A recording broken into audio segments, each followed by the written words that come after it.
In our previous video, we learned how to accept invitations. In this video, we're going to learn how to request invitations. As before, on the home page of LinkedIn, we'll look here to the left-hand side, and there's a link here labeled Contacts. We're going to go ahead and click on the Contacts link. As we click on the Contacts link, it's going to take us to the Contacts page, and there are several tabs across the top. My Connections, Imported Contacts, Profile Organizer, Network Statistics, Add Connections, and Remove Connections. Below that, you'll see your connections, and currently you're showing 21 of 21 connections.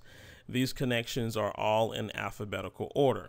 And as I go down and I look at the C's, I actually see my name here.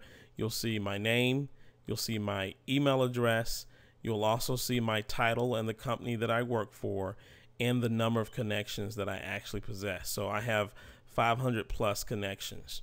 You'll also notice that there's a link here for view and edit details. Let's click on that link to see what happens. When we click on that link, we get a pop-up box, and the pop-up box gives us basically notes that we can take on this particular individual.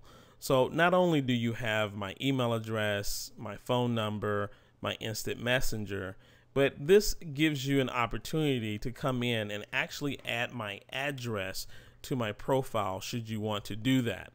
You can also scroll down and you'll see that you can add a website as well as a birthday, other information, and contact notes. So this basically becomes something similar to a Rolodex that allows you to update and keep contact information on individuals that are in your LinkedIn profile. Now that we've closed that window out, the first thing I want to do is I want to show you how to make some connections. So let's say, for example, you have an individual who you know very well, and you and that individual probably know some of the same people. One of the things that you can do is click on the link beside the individual's name to see if you know any of those individuals that that person is already connected with. So we're going to click on this particular individual, and we'll click on the number 19 to see what type of results come back. Okay, we've clicked on Diana, and we see the number of people that she's connected to. And what you'll notice is as we highlight each person's name over to the right hand side, it gives us two opportunities. It gives us an opportunity to add this person to our network, as well as it gives us an opportunity to be introduced. So here's the difference between the two. If you already know the individual, you can add that individual to your network. If, however, you don't know the individual but would like to be introduced to this individual via Diana, you can click on the Get Introduced link. So let's assume that you know Sheila. What you would do is you would click on Add to Network. Once you click on Add to Network, you would enter the person's first name, last name, and their email address, and then you would add some content here. Now, a lot of people like to leave the subject line the same, and they'll just send the message out. If you know the individual, I like to customize this a little bit, and you can. You have the flexibility of customizing this. But again, these are people that you personally know because it requires an email address in order to do so. Okay, let's now go back to your contacts page, and we'll click on Contacts again. The next thing that we'll look at is the tab labeled Imported Contacts. So let's click on Imported Contacts. Under Imported Contacts, it will ask you to add contacts to your contact list. And it says discover which friends and colleagues are already linked in. So we're going to click on this particular link here, Add Contacts to your contact list. Now, the first thing that this tool will want to do is it will want to look at your email address book. And what you'll do is you'll type in your email address and your password, and it will actually log into your email account and look at the people that are in your black book and actually tell you who in your black book is already listed on LinkedIn. Now, some of the email accounts that it actually has the ability to do that with is Hotmail, Gmail, Yahoo, and AOL. So if you keep people in your email address book, this can be a very quick and easy way to find out who is on LinkedIn that's listed in your email address book. If you use Outlook or Apple email, you can actually import your desktop email contacts by clicking on this link here.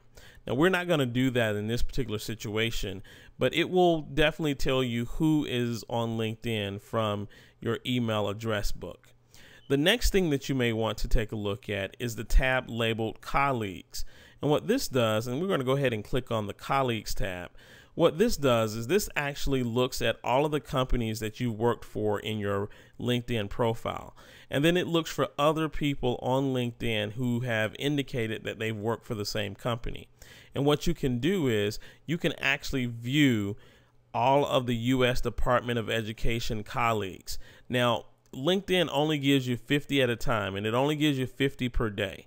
So there's probably more than 50 people that are listed, but that's the maximum number that you get per day. So if you click on this particular tab here, what will happen is it will open up people who have listed themselves as working at that particular company. And then you can scroll through and see if there are any individuals that you recognize.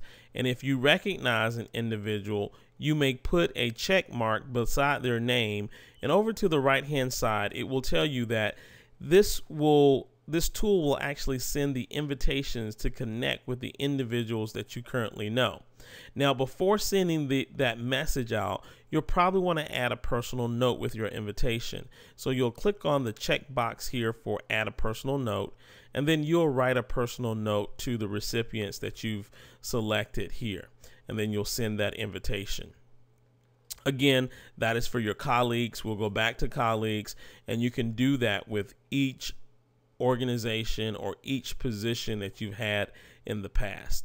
And again, there's 50 connections per day, or 50 people that it will show per day under these tabs here.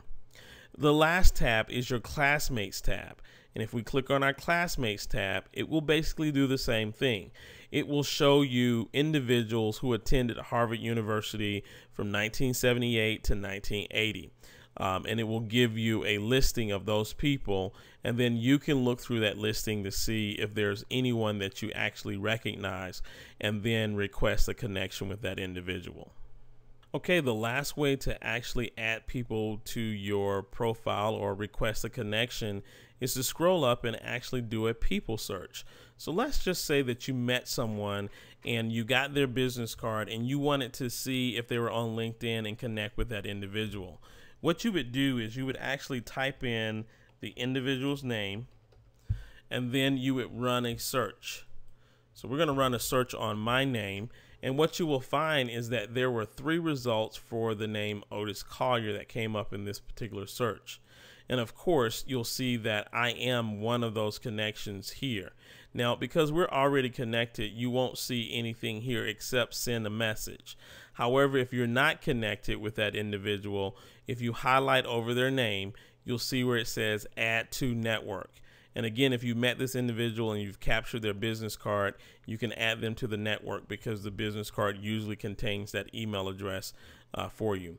Now, if they have a common name, you can continue to modify your search by adding other information about the individual so that you can narrow that search down if you have more than one person that's coming up in your search.